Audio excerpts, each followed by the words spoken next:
Hello. Just checking out StreamYard Live here on a Friday night. Might hang out for a little bit, not very long. Um, yeah, just seeing who's out there, saying hello. Yo, Trevor, what's going on, man?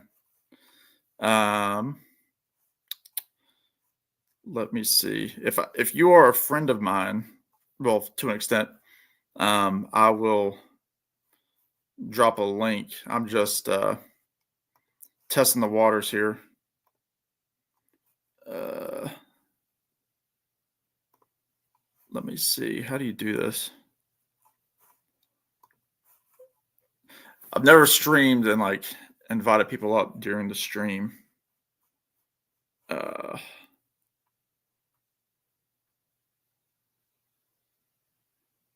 no, I don't want that.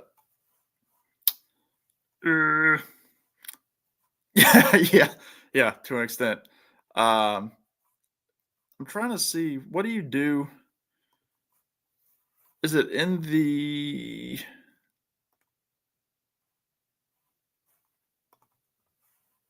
I'm just trying to look at the settings here. It's weird hosting. Because at the bottom it says share your stream, share your referral link. That's not the referral. I don't want that.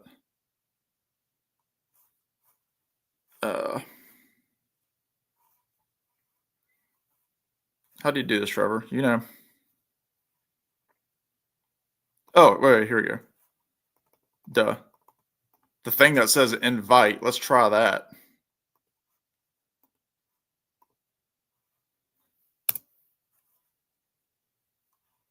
Try that, sir. Yeah, and again, I won't. Yeah, because I'm always like iffy for like letting people up unless I know you, like Trevor. Because I don't want there to be people in like the backstage. Yeah, man. So only just a few friends, and yeah, I'm not sure how long I'm gonna be. I don't know how long I'm gonna be up there. Hey, Mike, how you doing? Just hanging out. It's been a long week here. Just got back. I was out and about, grabbed some pizza, so I'm still drinking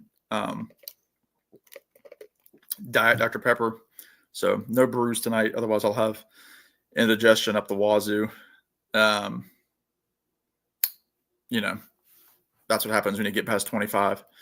I'm not even going to go there. Yeah, just hanging out. Haven't done a live video really of any kind in a long time. I know I've done a few music related ones. I've been trying to do like some live music stuff on TikTok because there's like a big, they just throw you right into the algorithm, and it's kind of up to the people watching to keep you in the algorithm. Whereas on YouTube, it kind of goes to the subscribers first, and you don't really get the same kind of visuals. So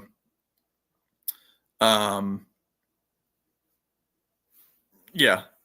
So just testing these waters. It might be just a short period of time. It might not be, it might be 3 minutes. Who knows? I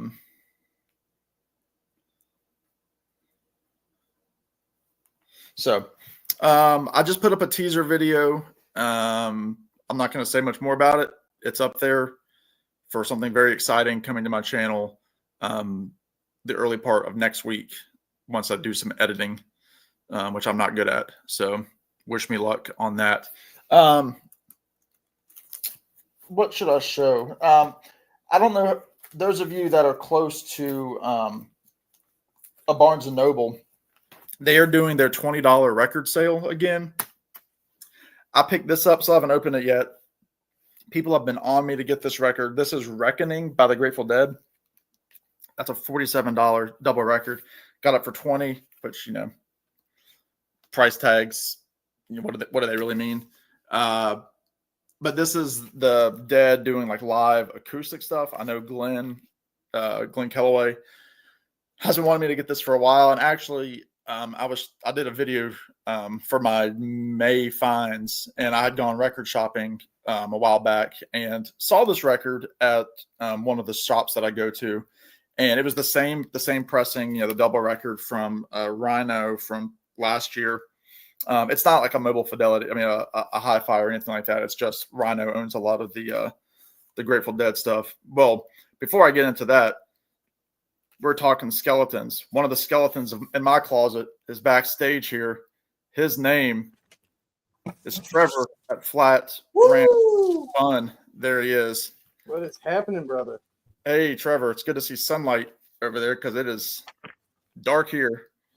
Well, that's what happens when you're on the West Coast. We're having major cottonwood showers here. Oh. It's it's like Q-tips flying everywhere. Oh yeah, so that's got to be good for the old lungs. Yeah, and trying to clean up the yard and all kinds of good stuff. So, like I put in the comment of your video that you just posted a little bit ago. Congratulations! I don't know who it is, but your excitement has me intrigued. Well, yeah, it's very cool. Because when I went to school, next year will be my 10-year anniversary of graduation. But I did a lot with like the school newspaper. I did interviews for people like, on campus. I did student interviews, faculty, a few like local officials and that kind of thing. And I had an interview for a school project for that I needed to do, I think my junior year. And it was with two members of the Statler Brothers. I don't know if you know the Statler Brothers. Oh, yeah. Flowers on the Wall was like the big hit in the Tarantino movie. Mm-hmm. And I mean, they're Virginia guys. So, I had that connection. And I was able to interview two of them my junior year of college. And like that kind of gave me this bug of like, I kind of like interviewing. And obviously, like different jobs that I've had since college, none of them were even related to that kind of thing. And so with this kind of outlet here, it's been kind of nice just to be like, hey, I talk about music. I'm semi-serious about it. And, I'd like to talk with you. So it's just amazing how many people, respond to chumps like me to say, hey, I'll talk to you. Hey, well, if you don't throw it out there, you're not going to respond. I mean, I myself tried one time doing an interview, and of course, my first time doing it is someone I've known for 30 years. So it was kind of weird going into like interview mode. Yeah. So, but there's a few that I would like to do too, but again, there are people that I know. Yeah. I would love to do what you're doing of like, obviously who they are, mm-hmm. and just to find out, do an interview, but not be, the hard part would be asking the cliche questions. Right. And that's what I would, I always try not to do. And one of those like big moments of like, ooh, maybe I could, do this, even if it's just for fun, was when I was interviewing Don Reed from the Statler Brothers. He was the lead vocalist. Yeah. At the end of the interview, like after we had done the official stuff, he was like, you should, think about this. Like, you asked me questions that I haven't been asked. And at that point, it was 50 years of, his career. And so I was like, that's pretty cool. Cause I mean, like I've got somebody, for the Statler Brothers, again, those I don't know, they backed Johnny Cash in the mid to late 60s. Okay. That's like where they got their start. He had like, they put out some records, like a lot of people in that time, a lot of covers at the beginning, but then they kind of came into their own as songwriters. They were in the country world, the gospel world, like the 4-part harmony kind of stuff.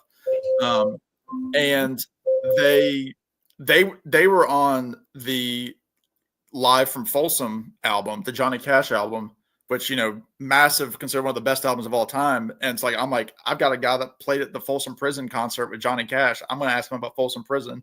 And so like, that was just one of those things I was like, I've got him here. I've got to ask it. But yeah, like I don't want to do, you know, like what's your favorite song of your career? And like, that's just like, I don't know, man. Right. Yeah. Or ask, you know, if they're out on the road, how's the tour going? You know? Right. Yeah. Yeah. Because obviously they're always going to say, oh, it's going great. They're never going to say, yeah, oh, it's been, you know, absolute garbage. This happened, that happened. You know, we got screwed on this. And yeah. So it's. Yeah. There's a new interview on, it was put out through the BBC with Van Morrison, and you know everybody knows he's a curmudgeon. I mean, I love the man, but he's a curmudgeon. And he's one of those guys, like he'll do like one official interview like every couple of years, which is more than Bob Dylan. And like the interviewer, you know, he was easygoing. He wasn't an annoying guy, but he was asking questions, you know, like, you know, what's your favorite Van Morrison song? And I'm like, I would hate to ask somebody like that. Like, what's your, like, if I was to ask like Bruce Springsteen, like, what's your favorite Springsteen song? I don't have the guts for that. No. And that to me, that sounds like a low-hanging fruit kind of. It's low-hanging fruit. Yeah. Right. You know, and especially if you're a fan, there are things that you want to know that, you know, maybe the general public might not think of. Right. No, and it's, yeah, I mean, that's kind of what I have to go with. And it's probably, I mean, it probably puts more pressure on me when I'm doing that kind of thing, because I'm like, you know, I have to think a little bit harder. I'm not asking necessarily the questions that the general public cares about. And, you know, like I haven't done that many interviews on YouTube. You know, the couple that I've done are people that, you know, they're very talented in their own right, but the general public doesn't know them. And so like, for example, like today's, it was like, you know, the public kind of knows you, and like, I don't want, like, there was a little bit more pressure that way. So forgive me, I'm also cooking dinner at the same time. So, that's all right. That's all right. Normally I'd be like, oh man, you're making me hungry, but I'm full of pizza. Well, yeah, and it's also what, almost 10 o'clock there. So till, yeah. And you know, I've been up since 2 a.m. and yeah, I'm gonna eat, relax, and go to bed probably. Well, my evening is also getting ready to do meal prep for the dogs. I got to put chicken in a slow cooker overnight and then strip it tomorrow. Same stuff. It's better than shoving a slow cooker up a chicken. No, yeah. No, we spoil these dogs like crazy, but hey, you know, pets are family too. So, but yeah, I'm really happy for you. Like I said, you know, the excitement that I got off that teaser video, hype video, as you put it. Yeah. Yeah, I'm looking forward to, you know, be it Sunday, Monday, whenever it comes out. So yeah, I will set the time aside to watch and absorb. Well, hopefully it comes off pretty well. If anything, it was really fun to do, and no, it's just been cool. Like the last few weeks, I've had a few different ideas kind of moving around, and a couple of, you know, interviews with people that, you know, like I'll reach out to somebody because like I'm kind of like, you know, spread as far as you can, and you know, you might get some bites, and like that's what I've been getting. And it's like, you know, once your name is in this, like, you know, collection of emails with, you know, a music, you know, a manager or somebody, like these like smaller bands, they're like, ooh, you know, like I got one today, which was kind of cool from somebody, and it was for an artist that I'd never heard of. He's an up and coming guy. He's like 20, but his manager is like really wanting to push. He's got like one single out. He's got another one coming out later this month, and they're like, you know, hey, do you want to do something with him? And I'm like, he's an up and coming guy. Sure. You know, I'll do something with him. So it's very cool to, you know, have these people reaching out to me and be like, hey, you know, maybe you can do this. And, you know, especially someone at that level, it could help both of you guys. Right.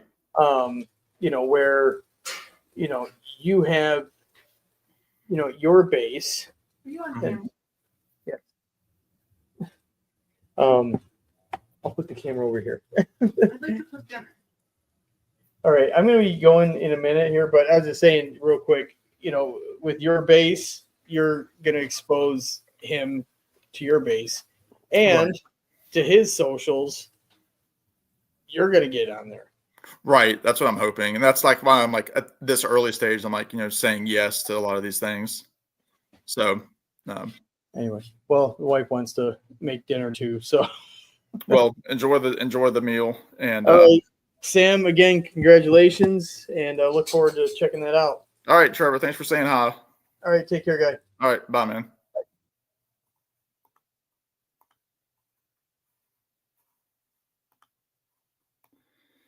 Thank you, Trevor, for that.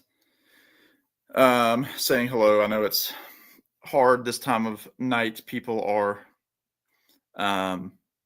doing whatever they do. But no, what I was saying before Trevor hopped on, again, if you're not close to Barnes & Noble or anything like that, they are having a really good, at least the one near me.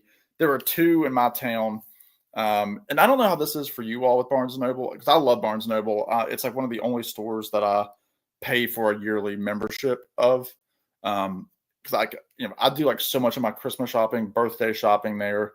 I buy stuff there all the time, and the benefits are really nice. Like it's automatically 10% off everything, in addition to like they often have like 20% off, 30% off things. So like you're knocking out 40-50% off sometimes, and then you get rewards. Like I'll often go stand in line. And you all know this, like you go and they're like, oh, you've got, $10 in rewards. And it's like, okay, great. But anyway, this is Reckoning by the Grateful Dead. Again, I haven't opened it yet. 2-disc. It's supposed to be all acoustic live stuff. I mean, you can see the boys on the back there. This says limited edition of 5,000. I don't know. I see this thing around a lot. But you have Dire Wolf. The Race is On. All that stuff that they did. It must have been the Roses. Dark Hollow, which is an old like Bill Monroe tune. Jack Heroe, Deep Ellum Blues, Ripple. So Glenn Calloway's been telling me to get this for a long time. And again, I saw it. I saw it.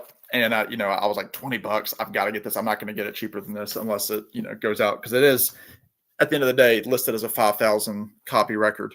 Mike says no Barnes & Noble in Canada, but I ordered 2 new CDs off Amazon. Michael Franti and the Doobie Brothers. Okay, I've heard good things about the Doobie Brothers, because that's the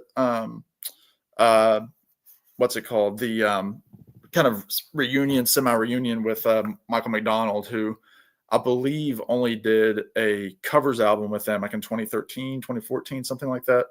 And has kind of been in and out with different tours and things, but it's their first album and since the 80s, right, that they've done with Michael. And they have Pat Simmons and Tom Johnston. So it's those 3 core guys in the group. And Michael Franti, and Spearhead? Is that what they're called? He comes around my area quite a bit. Yeah.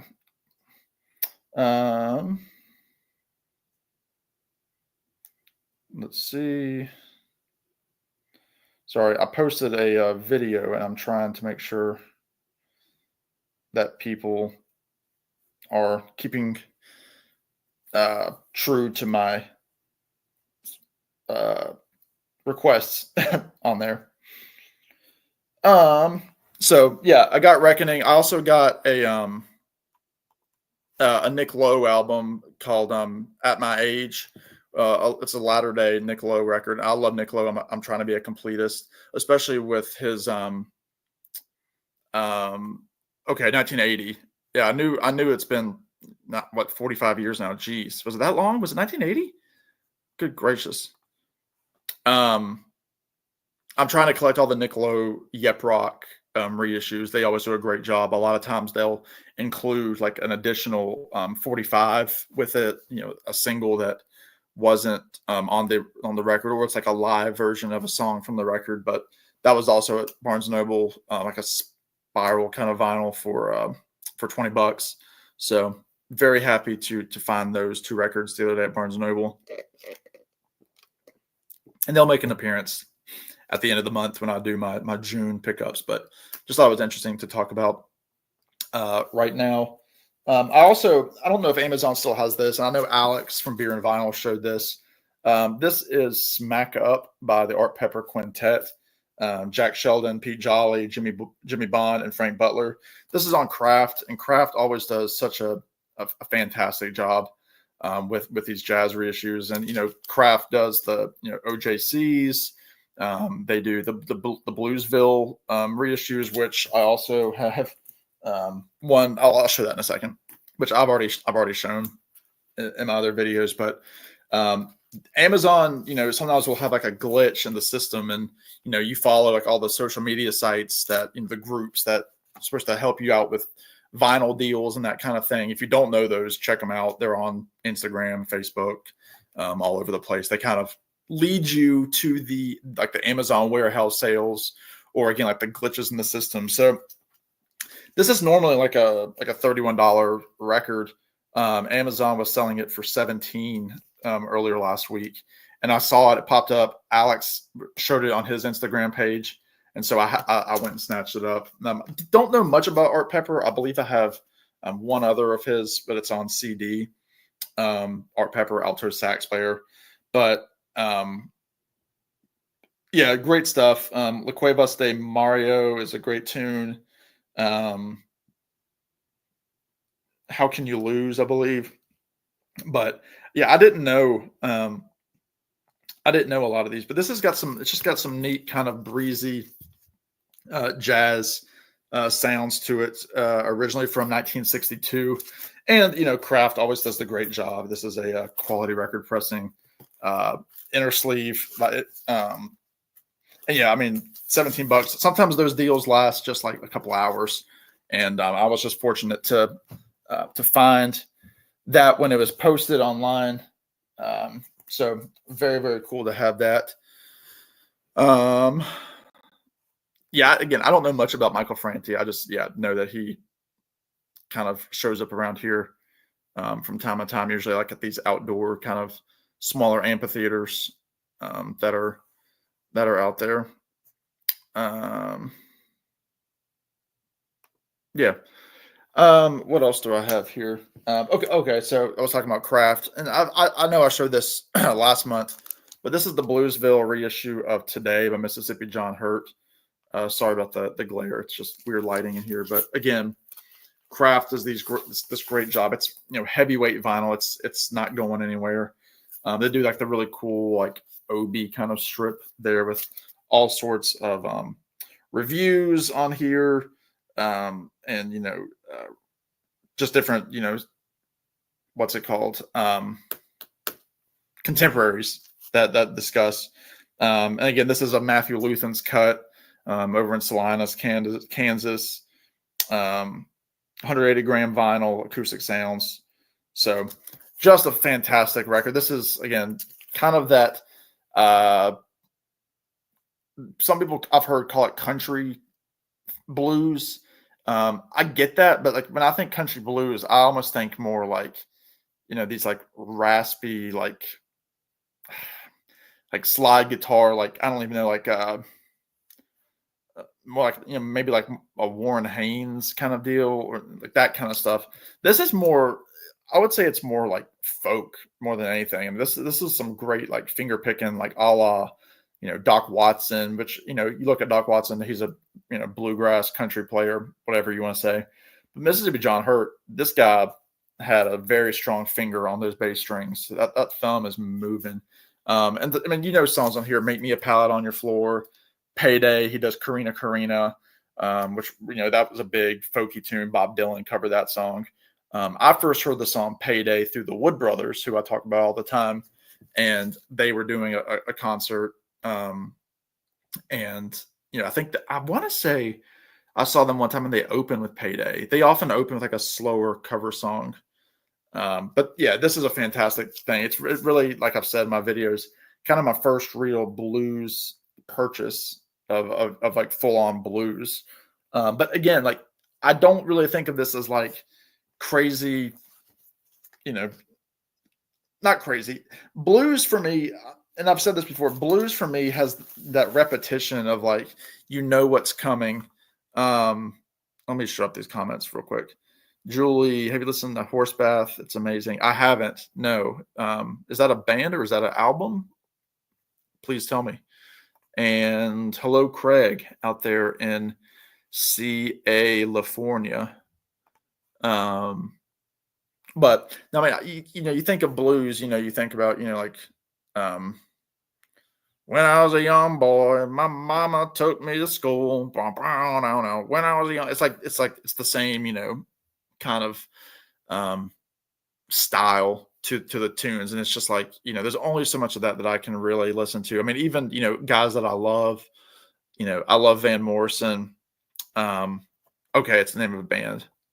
No, I haven't. I have not listened to Horsebath. Well, congratulations, Craig. Hope you were able to get something good to eat, and congrats to the missus as well. But that Mississippi John Hurt, it's more, again, it's more along those lines of like more structured songs versus, just blues, improv kind of thing. Just the way that he's picking just sounds like he's doing like 4 or 5 different guitars, just him. And it's really good if you like finger picking stuff. And see, Craig, I mean, unfortunately, like I know all these names, but like I just, for some reason, like I can't latch into blues yet. I've got that first John Mayall Blues Breakers record, with Clapton and John McVie, and I enjoy it. I enjoy it. It's fine, but it doesn't like blow me out of the water. I'm a lyric guy, first and foremost. And then I think after lyrics, I like a guitar to be melodic. And I'm not saying that blues aren't melodic. I'm making a very generalized swoop here. But like, I mean, blues have like those progressions, like dunga dunga dunga dunga dunga dunga, like that kind of stuff, like rockabilly kind of stuff, which rockabilly obviously comes from blues, all that stuff. But it's I'm at that weird time, like I can't decipher Delta blues to Chicago blues to Memphis blues to Stuck Inside of Mobile with a Memphis blues again. I'm not saying that it's because I've tried, because I haven't, and I'm sure that once I had everything lined up and if I spent some time with it, I would get it. But right now, very soft start for me is Mississippi John Hurt. So I'll probably start there in terms of collecting those blues records first. Sorry,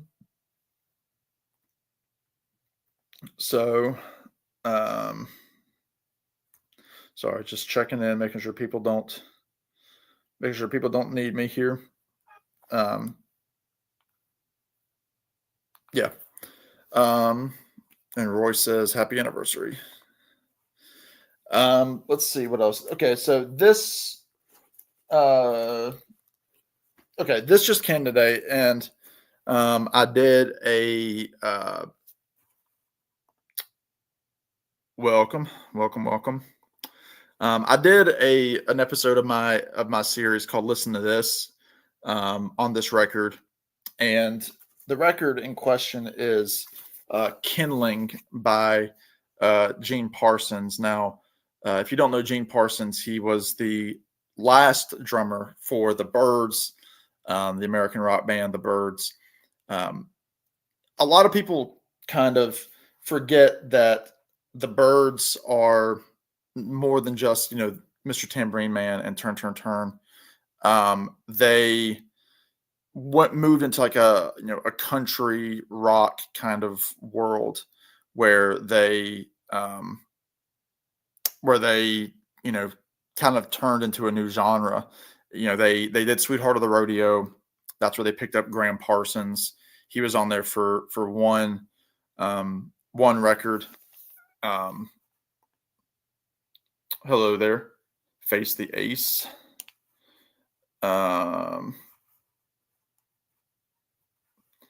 Yes, I'm very much a fan of Sierra Farrell. I have her Trail of Flowers record, which I absolutely love. Let's see.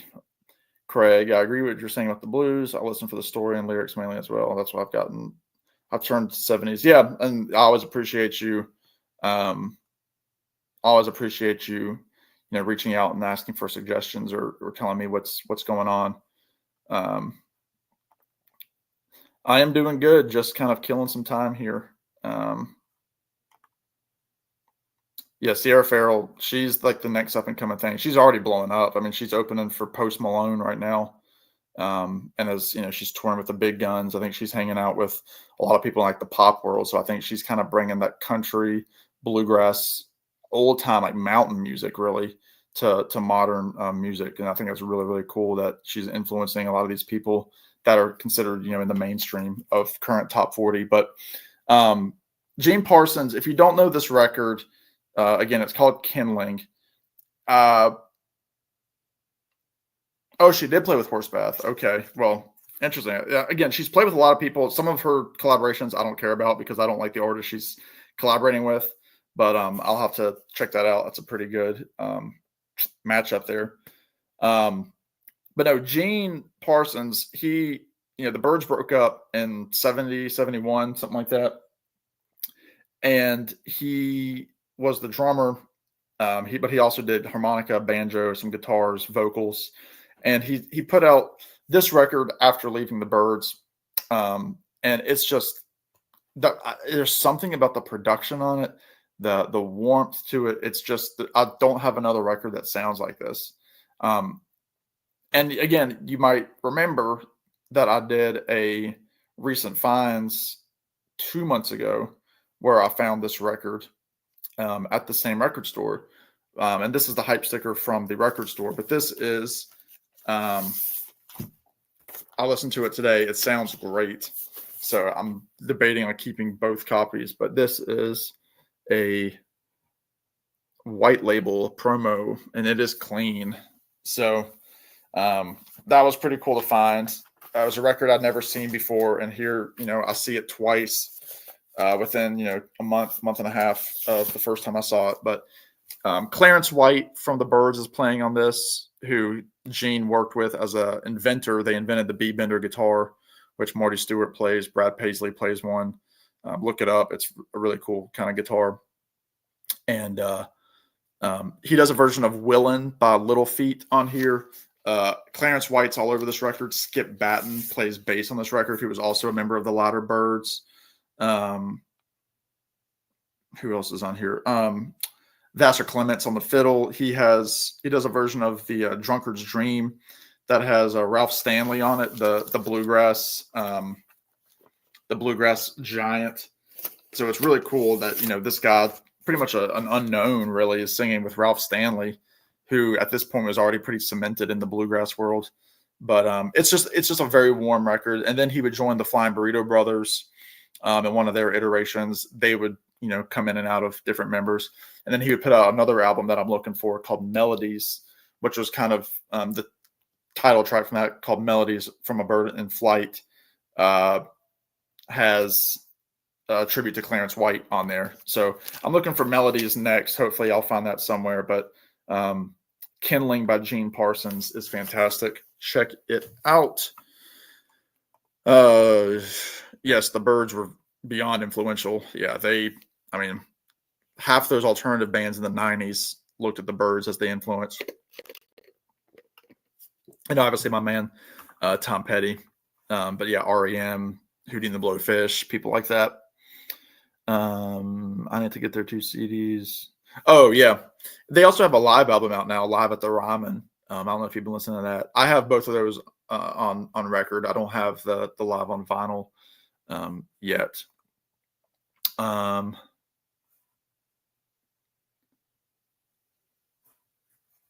So you're looking for a new guitar. Okay.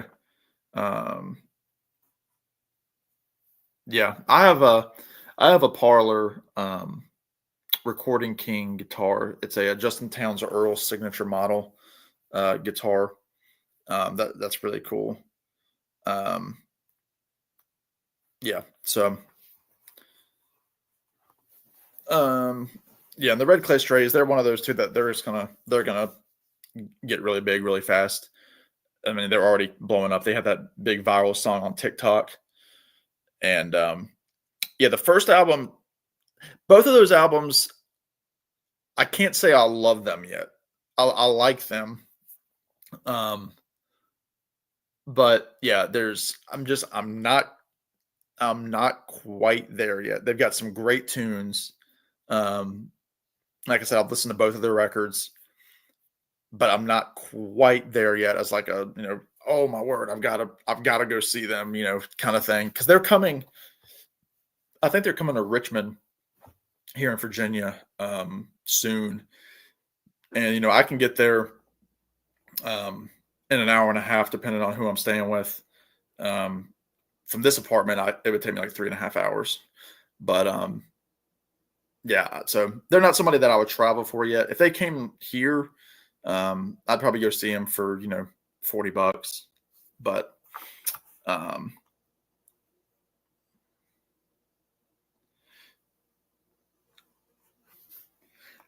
no, Craig, one of them, I think probably it's showing that as like, like one with bonus track or something showing a 2024.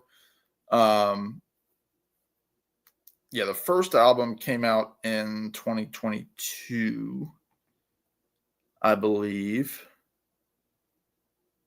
Yeah, Moment of Truth came out in 22, and then Made by These Moments came out in July of last year, so almost a year old.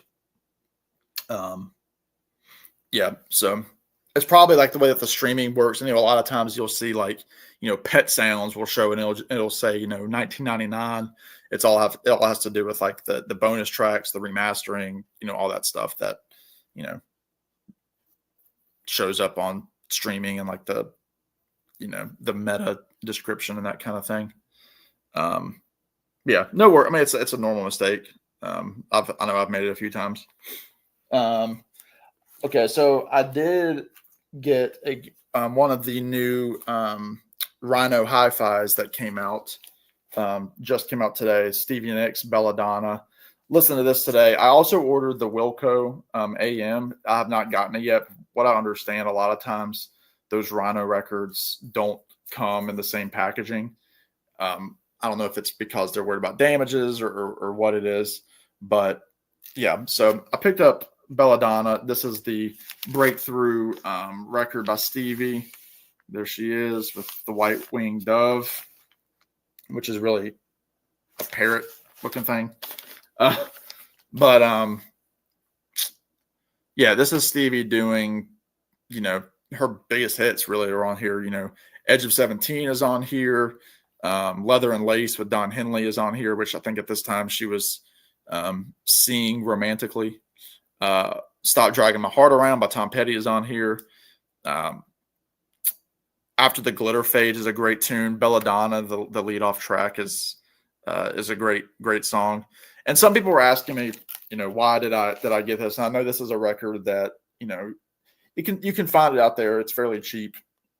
I did not have a copy. I had it on CD, like a $5 Barnes & Noble version of it. But this, in a lot of ways is a Stevie Nicks album with Tom Petty and the Heartbreakers backing her because, Mike Campbell is all over this album. Benmont Tench is all over this album. I believe, obviously Stop Dragging My Heart Around is all the Heartbreakers. Don Henley's on a couple of tracks. So, as a Tom Petty completist, I had to get this. These albums are obviously more expensive. This is one of the numbered ones that are still available. It didn't sell out. And it's crazy because, these numbers, they don't make any difference where they stamp them on the back and, you're like, oh, it's the, whatever one off the pressing strip. That's not how it works. They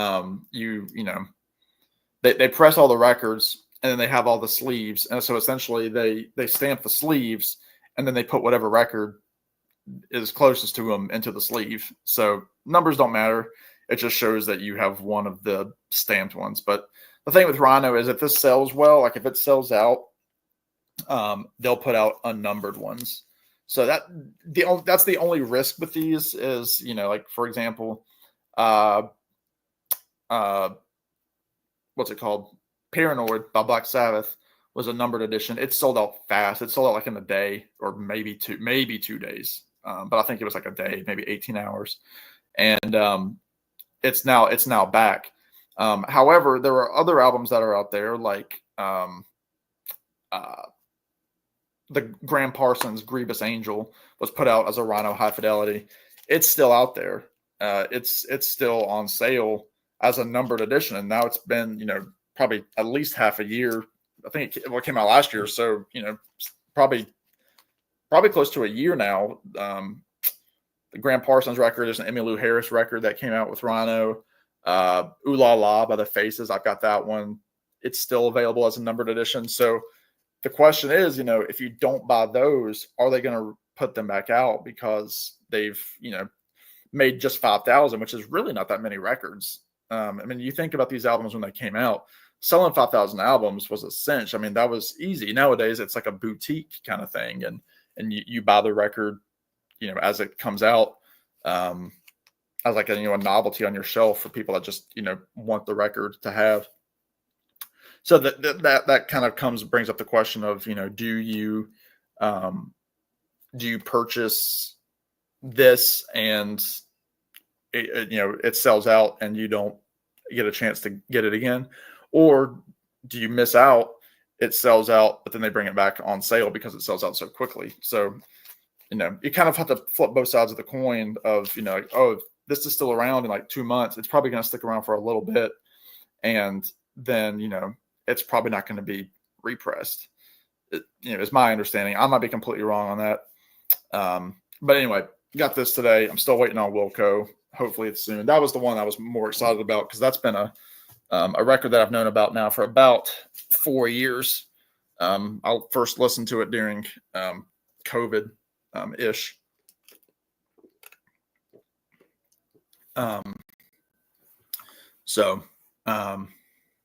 Yeah, waiting on that. I also got, I'm almost down to my last couple of records here. Also grabbed this one. This is from last year. This is Ramones Road to Ruin. And this is one of those bands that people are surprised that I actually like. I do like the Ramones. I have not listened to all their catalog. I think I have just 4 of their records. I have the debut, Rocket to Russia, Road to Ruin, and then what was the second one called? Can't remember. This is the first one with Tommy, I believe, Tommy Ramone on the drums. Was that his name? And I was reading up on it. And these always come with a great insert. I will say, if you are interested in numbers, this one was pretty cool because this is probably the lowest number that I've ever gotten. I don't know. Can you see that? There you go. 488 out of 5,000. So that was kind of cool because, again, this album has been out for a while, which, again, just goes to show, you know, they're not paying attention to what numbers you get based on when you order. Because that Stevie Nicks that I ordered that one day of, within an hour of it being announced. And it was like, the number was like number 400, I mean, 4,000, like 800 out of 5. So it's like, you know, come on. But I like this album. It's a little bit more melodic focused than the other Ramones records. I like it specifically because it has a version of the Seekers cover Needles and Pins, which not the Seekers, the Searchers. No, the Seekers, right? Maybe. Tom Petty also did a cover of it with Stevie Nicks on the Pack Up the Plantation record, and it's fantastic. So I'm very happy to have this. But you also have their big hit, I Want to Be Sedated. I Just Want to Have Something to Do. I Don't Want You. I'm Against It. Bad Brain. Just really, really good stuff. Marky Ramone is on drums. So maybe they did have, I don't know. I screwed that up. But anyway, I think there was a personnel change. Somebody please let me know. But yeah, happy to have this. This one sounded great. I blasted this one, Friday when I'm working because I work at home. Just listening to tunes. I usually start with jazz in the morning. I usually knock out at least two jazz, at least two jazz records in the morning. And when I was at the record stores last week, I picked up quite a few Herb Alpert records. They were selling them for $1 a piece, $5. They were all clean. The guy that owned, one of the workers at the record store was saying that one of the records that I picked up was his that he had sold to the store. So I was listening to some Herb Alpert this morning, but I try not to even get too experimental with the jazz in the morning. Like I really don't really want to hear Love Supreme in the morning. My brain is waking up and I start work at 8.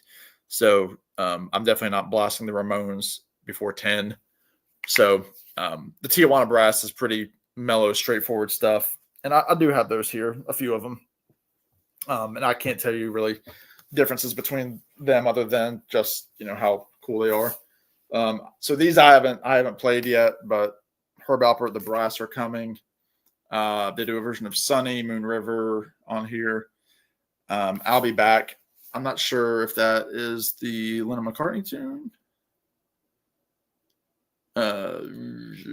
No, I don't think so. Anyway, have that. I have The Beat of the Brass, and these are all on A&M Records, obviously Alpert and Moss Records. Let's see here. I'm trying to get tickets to see Steve Earle August 7th. He's playing about 20 minutes away from me. He's playing. Yeah, Craig, I don't know if you saw my review. I saw Steve last week? Last Tuesday? And got this shirt and got to meet him after the show, and he signed the shirt there. Very, very cool show.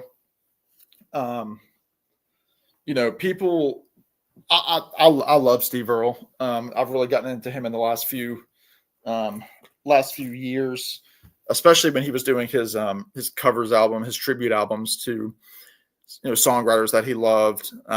He does one for Jerry Jeff Walker. He does one for Townes Van Zandt. He does one for Guy Clark. He did one for his son who passed away, Justin Townes Earle passed away.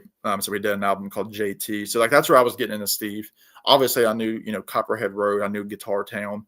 And so yeah, I'd never seen him. And I think the last time he was in town, I was going on vacation, plus tickets for astronomical. They were $100. And I was like, I can't pay $100 to see Steve Earle. But he came back to the same venue that he was at for that show. I grabbed a ticket for about $70, which I was fine with. I was actually just a row behind where the ticket prices go up another level. So, yeah, so that was cool. Yeah, so he's a cool guy. He speaks his mind, which I like from the stage. He's kind of a no-nonsense guy. He doesn't take crap. And, he's kind of one of those guys, where he's like, if you don't agree with me, don't come to the show. Marquee Moon. Okay. Tijuana Brass.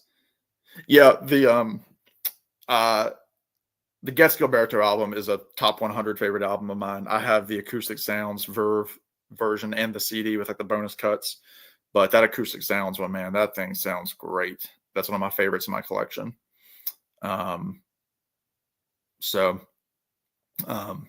Yeah, I listen to that album a lot in the morning. And again, early Miles Davis, really anything Bill Evans, Chet Baker, Oscar Peterson, Thelonious Monk, Art Pepper, even some vocal jazz. I listen to some more ballady, Sinatra kind of stuff. Ella. What else do I have? Paul Desmond. Yeah, stuff like that. So, anyway, yeah.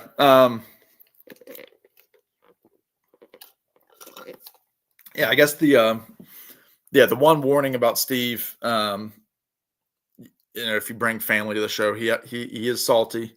So if you have little kids, maybe think about that. But yeah, he's a political guy. He has very strong opinions, which again, I'm very pro that kind of thing in music, so it doesn't bother me. And it was a good crowd. He told good stories. He kind of took it throughout his whole career, so he almost did it chronologically. So he was singing Copperhead Road 5 songs in. So that was cool. And yeah, he played a couple different guitars, open tunings. He played his mandolin. He played his octave mandolin. So it was really, really cool. Yeah, very strong. But yeah, getting to see him at the merch stand and shake his hand was just awesome because I kind of was waiting around. I'd already bought the shirt, and then I heard the lady at the merch line tell a couple that was like, "Hey, his manager kind of said he might come upstairs and come to the merch stand." And sure enough, I was waiting outside for 7 minutes, and the elevator opens up, and here he walks with his manager. I was like, "Shoot, I'm gonna get him to sign my shirt." So he was very quick, very businesslike. He didn't really want to hear, "Oh, I love your show." He was just, I think he wanted to be sure to knock out as many autographs as he could. He probably told his manager, "I'll do it for 5 minutes and then I'm going to get back on the bus," because he doesn't seem like a guy. And I think he's known to be a prickly kind of guy. But hey, Brinley, how you doing? Richard, what is going on? Good sir out there in the CO. This is the other Herb Alpert that I had sitting next to me, Going Places, which is one of the more famous ones. I'm Getting Sentimental Over You. Spanish Flea was a hit on here. Walk, Don't Run. And The Angels Sing, which is an old song from the early 40s. Zorba the Greek, big tune. So I also had a couple others, but they're leaning up against my turntable because I listened to them this morning. Let's see. Yeah, the place that I went, it's called the Harvester. It's I think it holds 420-ish max. Yeah,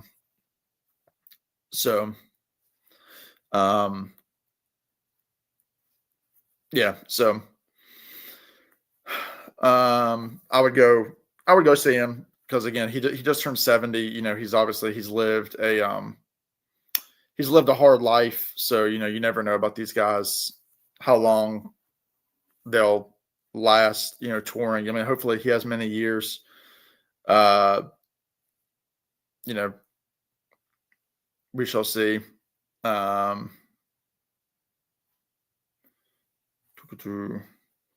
Sorry, just looking.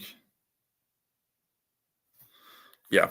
It sounds like a cool place, Craig. Let's see. One more record that I have here. I picked this up from Real Gone Music. Craig, I recommend this one.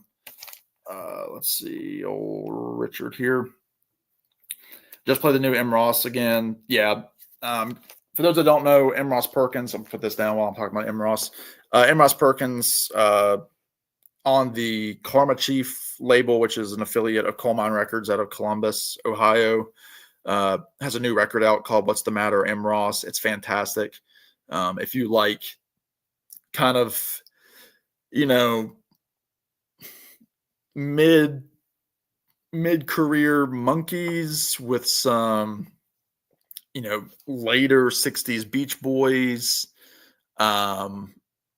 maybe a little bit of Psych thrown in there. It's very much like a concept record. It's got a very specific type of production on it. And I know when Alex from Beer and Vinyl interviewed him, he was kind of mentioning that M. Ross was mentioning, that he wanted to make a record the old way, kind of like the Beatles did, or, any of those artists that he, came up, grew up with, listening to. Go check it out. What's the Matter, M. Ross? It's a great record. But I just picked this up from Real Gone Music. It technically just came out today. Thankfully, I got it a couple days early. Sometimes they'll do that. If you pre-order, you'll get it a little bit early. I think just for promotion, they'll they want people to have it early so that they can start listening to it and talking about it and build hype, which is a smart idea. I didn't get this as a promotion. I'm not that famous on YouTube. I don't get free records. Not yet. Anybody wants to send me free records, please do. Thank you. I'm talking to you, Real Gone Music. This is what many consider the greatest bluegrass record of all time. It's called The New South, but it was originally put out on Rounder Records, which is a big bluegrass label, in, I want to say, like 1978, 75. Wow, it's that old. So this album's 50 years old this year. This is a bluegrass supergroup. You have Ricky Skaggs, J.D. Crowe, Bobby Sloan, Tony Rice, Jerry Douglas. Just an all-around fantastic record. It's bluegrass, but this is the direction that bluegrass was heading, and like where Earl Scruggs was trying to take it, where they were recording, modern songs. They do the song "The Old Home Place," which is by the Dillards, who were also known as the Darlin' Boys on the Andy Griffith Show. They do a Lester Flatt song, "Why Don't You Tell Me So?"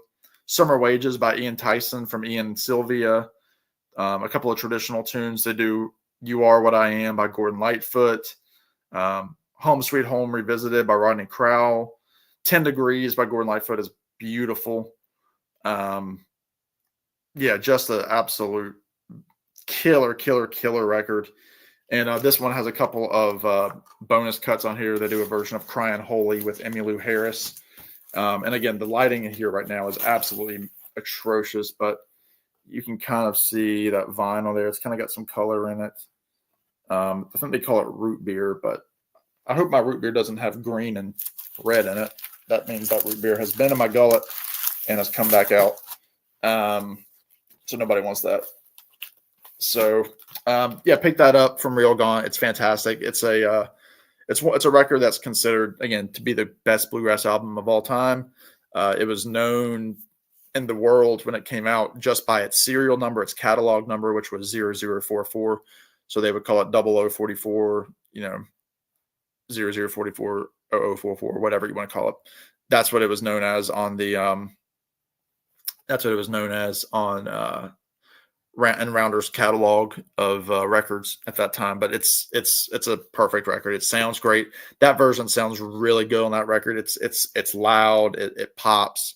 I have the CD, but that thing sounds good. I'm going to listen to that a lot. It's going to be one of my favorite reissues of the year for sure. What do I know about Pete Yorn? I don't know Pete Yorn. I know Pete York, I know John York. And I know Pete Townsend. Yeah, I don't know Pete, unfortunately, Craig. Sorry to let you down there, my friend. But anyway, I'm going to go for a couple more minutes here. I'm going to get to the hour mark, and then I'm going to need to skedaddle. Anyway, I appreciate everybody that's been watching. This was new to me. I know Trevor was on at the very beginning, but he had chicken to fry or marinate or grill, whatever he was doing. Old and in the Way is the only pure bluegrass album. Yeah, I know a lot of people bought that because, let me pull it up. I know a lot of people bought that because it had, a super group of sorts. Obviously Jerry Garcia was on that. But I mean, if you like that kind of stuff, I mean, there's so much out there, and people, pigeonhole bluegrass as being this, like hillbilly music, and it's not. I mean, it's some of the best players ever, and they don't get recognized. I mean, we always talk about, Jimi Hendrix and Clapton and Jimmy Page, being these great guitar gods, and whatever you say, they might very well be, the best ever. But you listen to these bluegrass guys, you listen to Doc Watson, you listen to Tony Rice, you listen to Norman Blake. These guys, Clarence White, those guys can play the fretboard right off a guitar. I mean, they are fantastic. So, Bluegrass has some of the best guitar players in the game, as well as, fastest pickers, mandolin players, banjo pickers, all that good stuff, and just great harmonies too. So check PNB, check out that the New South record. It's you might dig it. You might dig it because if you liked Old in the Way, Tony Rice played with Jerry Garcia on the Pizza tapes. So there was a connection there. Yeah. Interesting. There's so much out there though, isn't it? It's just like, oh, what do I want to sink my teeth into next? And put my money. This is my first Friday kind of freestyle, if you will. And I get that, especially if you're not able to listen to records during the day, because again, like I work during the day and at home, and I'm able to knock out like 8 or 9 records ish during a day, and usually we'll watch YouTube during my lunch break. So I'm very fortunate in that sense. Yeah, let me know what you think. Just comment on one of my videos, or comment on the stream, because I'm going to leave the stream up, and let me know what you think of it. Yeah, that's Craig, I think we all agree here on YouTube, and whether we make channels or not, those of us that are commenting, that don't have channels, we have this like never ending supply of like hype people on YouTube that we watch that are saying like, oh, listen to this. No, listen to this. This is the best album of the year. And then you have 20 other videos with 20 other favorite albums of the year. And we're like, oh, do we want them all? This guy's saying this is the best country album. This guy's saying it's the best prog album. This guy's the best, polka album. And we're like, oh, we got to get them all because, we have to be validated in the VC. But anyway, that's what I've got. So I've got to wind down myself here. Big weekend plans coming up, but thank you all for watching. Again, I got a video up. I just posted it about an hour and a half ago. Very excited for an interview that I have coming up. Filmed it today, and that's all I can say about it. So be on the lookout. Be sure to subscribe. Tell your friends to subscribe. I really appreciate it. So for everybody who's watched, Craig, Richard, PNB, Trevor, Brinley was on there for a minute at least. Royce, Julie, Face the Music. I'm just going back up to this chat here. Mike was on here at the beginning. And then, Trevor for being a guest host for 20 seconds. No, it's okay, Richard. I wasn't planning to do this thing, but I'll be around. So who knows when I'll do another one of these? Maybe if I'm bored sometime this week, I'll do another random one. But again, appreciate all of you watching. Those of you that weren't commenting and watching, I appreciate y'all too. Thank you, Brinley. And it's okay. I'm glad that I can provide a very annoying voice in the background of whatever it is you're doing. But no, I always appreciate your support. You're always very kind. So just do a video, Craig. Just show us like the last 10 albums you listened to. There's a video. Show us, 5 new discoveries you've made this year. There's a video. There's 2 videos for you. Knock them out. All right. Again, thank you all for watching. I appreciate it. This is going to be up live, so comment. PNB, let me know what you think of New South. Julie, thank you. All right, everybody. As I always say, y'all be good. Take care, and we'll see you on the next one. Bye now.